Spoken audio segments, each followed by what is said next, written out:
sejak kebangkitannya, ulama bersama pengikut-pengikutnya istiqomah dan setia, jaga akidah dan sunnah Rasulnya. Alhamdulillah segala puji baginya, ulama bersama pengikut-pengikutnya istiqomah dan setia, menjaga agama manusia dan bangsa. Mari kuatkan niat kita, kita bulatkan tekad kita, terus lanjutkan amal kita, mengembangkan hikmah kita. Assalamualaikum warahmatullahi wabarakatuh. Al-Fatihah.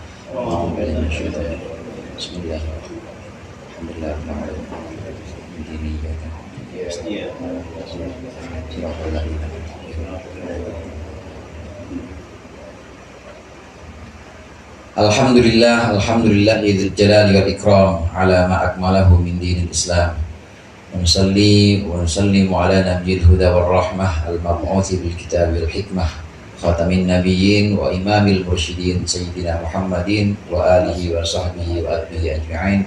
Amma ba'd, fa inna ahsanal hadithi kitabullah wa khairul hadi hadi Muhammadin sallallahu alaihi wasallam wa syarrul umuri muhdatsatuha wa kullu muhdatsatin bid'ah wa kullu bid'atin dhalalah wa kullu dhalalatin finnar.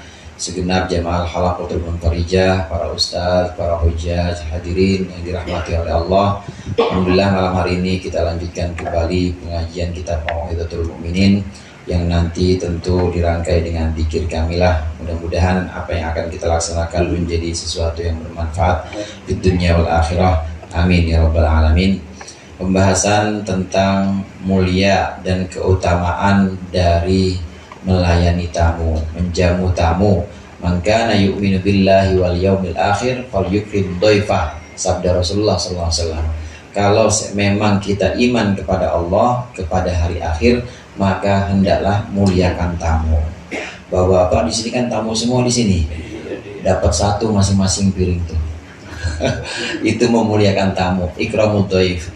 Memuliakan tamu ini termasuk sesuatu atau termasuk amalan yang bisa menjadi kafaroh atau penebus dosa kita. Hadirin jamaah rahimakumullah, begitu tamu itu datang ke rumah kita, dia itu nanti pulangnya bawa dosa-dosa kita. Di jalanan dibuangin dosa-dosanya sama malaikat, dosa-dosa kita. Jadi dia ke rumah kita itu bawa dosa tuan rumah, bawa dosa sahibul bait, nanti pulang dibawa, ada kali dibuang, nanti dikali dosa kita. Itu mulianya tamu. Oleh karenanya muliain tamu, walau kohwatan, meskipun cuma kopi doang Bang Pian. Walau kohwatan, cuma kopi, dimuliakan tamu. Bisa menjadi kafarah, penebus dosa, penghapus dosa. Kalau dosanya udah nggak ada semua, bisa untuk mengangkat derajat. Karena kalau sudah hilang dosa-dosa seorang hamba, kemudian Allah masih ingin terus upgrade hamba ini, ingin dinaikkan, ya naikkan, bukan untuk menghapuskan dosa tapi untuk mengangkat derajatnya. Memuliakan tamu, menjamu tamu ini bisa untuk menghapus dosa kita, atau lebih-lebih ini bisa untuk meraf'id darajat, yaitu untuk mengangkat derajat kita yang memuliakan tamu. Bercerita tentang memuliakan tamu, ini kita tentu ingat pada Nabi Ibrahim. Nabi Ibrahim ini selain gelarnya Khalilullah, beliau punya gelar Abu Dhaifan. Abu Dhaifan itu bapaknya tamu, atau Abul Anbiya, bapaknya para nabi. Karena memang nabi-nabi setelah Nabi Ibrahim itu pasti keturunan Nabi Ibrahim. Termasuk Nabi kita Nabi Muhammad SAW, ini adalah keturunan Nabi Ibrahim dari Nabi Ismail bin Ibrahim.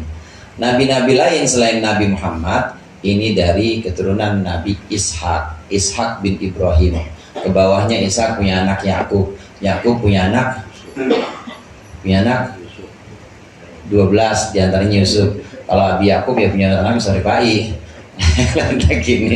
Ini Yakub punya anak 12, diantaranya Yusuf, Bunyamin, termasuk Yahuda. Yang 12 itu itu nanti melahirkan kelompok Bani Israel yang 12 dan keturunannya jadi nabi semuanya itu sampai Nabi Isa mentok. Nah, adapun nabi kita setelah Nabi Isa ini keturunan dari Nabi Ismail bin Ibrahim, terkenal dengan Abul Anbiya, bapaknya para nabi, terkenal dengan Khalilullah, terkenal juga dengan Abu Doifan atau bapaknya para tamu, karena memang Nabi Ibrahim kalau mau makan saudara jalan dulu.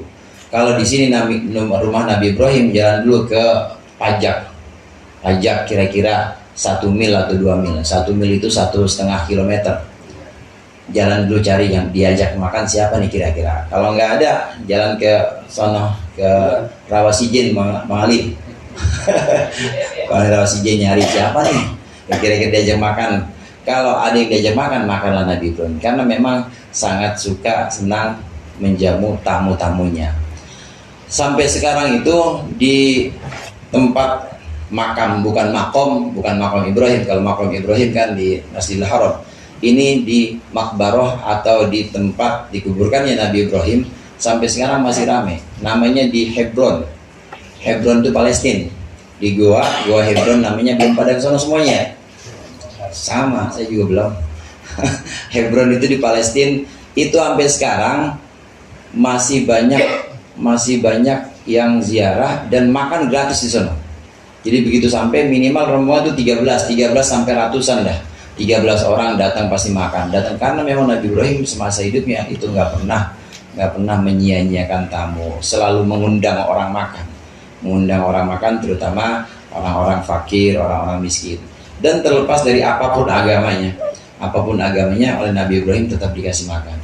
Pernah satu waktu Nabi Ibrahim itu nggak mau kasih makan karena dia orang yang nggak nyembah Allah, orang kafir. Ditegur sama Allah, ngapain Ibrahim?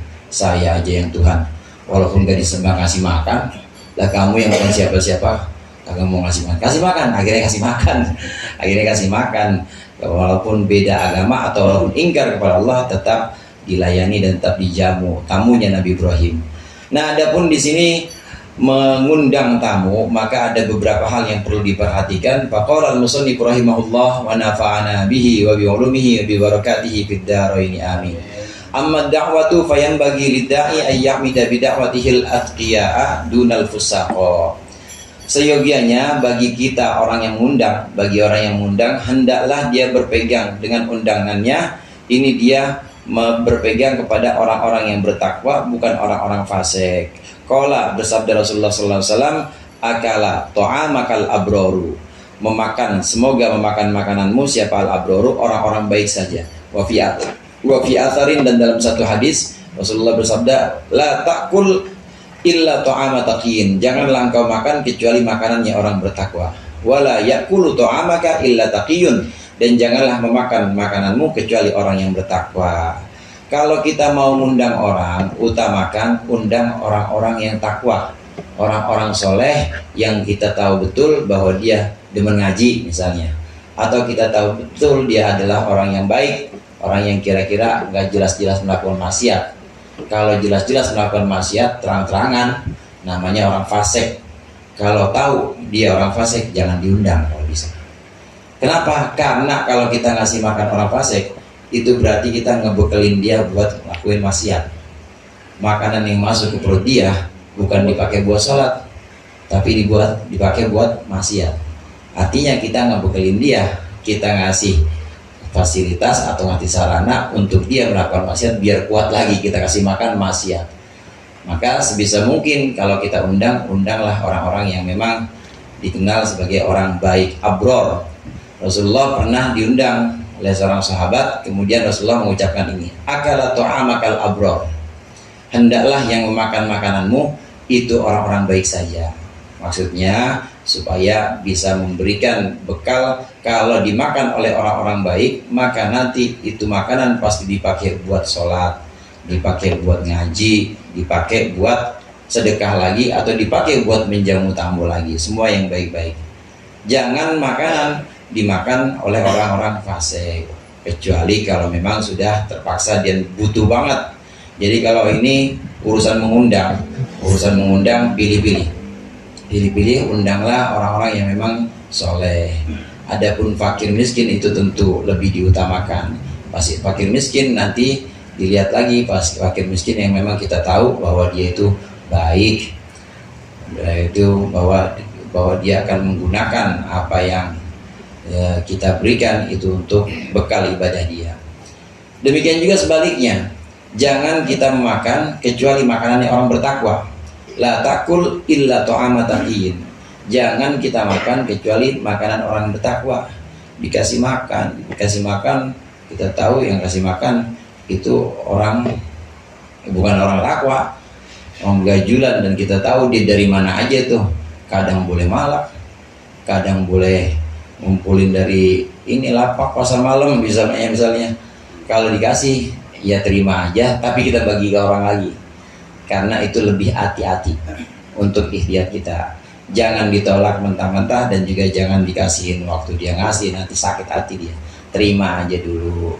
Ini perlunya kita selektif memilih makanan yang masuk pada kita, dan juga kita memilih orang yang ingin kita diundang hendaklah orang-orang yang memang bertakwa atau orang-orang yang dikenal orang baik. Wala yaqtasiru 'alal aghniya'i khassatan bal yadumu ma'ahum al-fuqara'a. Dan janganlah seseorang itu meringkas atau mengkhususkan orang kaya saja. Bal yadumu ma'ahumul fuqara'a, tetapi hendaklah dia menggabungkan dengan orang-orang kaya bersama orang-orang fakir. Nggak boleh kita ngundang apalagi walimah atau hajatan. Kita mengundang walimah, jangan kita undang orang-orang kaya doang yang diincer amplopnya. Kalau orang kaya kan amplopnya pasti kagak bisa dilipat balik, saudara. Ya kalau amplop dilipat balik itu berarti tebel. Kalau dilipat kagak balik ya tipis dah, bangsa 50.000 gitu. Ini orang kaya tebel, emang pasti balik, ngelawan tuh amplop. Nah dipilih yang begini nggak boleh, harus gabung. Kalau mengundang orang kaya, orang miskinnya juga diundang, orang-orang fakir diundang. Syarrut ta'ami ta'amul walimati yud'a ilaihal aghniya'u wa yuhramu minhal fuqara'u. Seburuk-buruknya makanan adalah makanan walimah. Yang dimaksud walimah di sini walimatul urus, yaitu walimah pernikahan. Seburuk-buruknya makanan adalah makanan hajatan nikah yud'a ilaihil aghniya'u, yang diundang dalam walimah tersebut orang-orang kaya, tapi wa yuhramu minhal fuqara'u, tetapi dicegah dari walimah orang-orang fakir. Orang-orang fakir nggak boleh masuk, nggak diundang. Orang-orang kaya tapi justru diundang. Ini adalah seburuk-buruknya makanan. Karenanya bapak-bapak yang pengen ngawinin nih, yang pengen ngawinin atau yang punya hajatan, pertama diutamakan orang-orang fakir dulu. Kalau mau ngundang orang kaya, jangan lupa orang fakirnya harus diundang juga. Wallahu a'lam bishawab. Mudah-mudahan bermanfaat.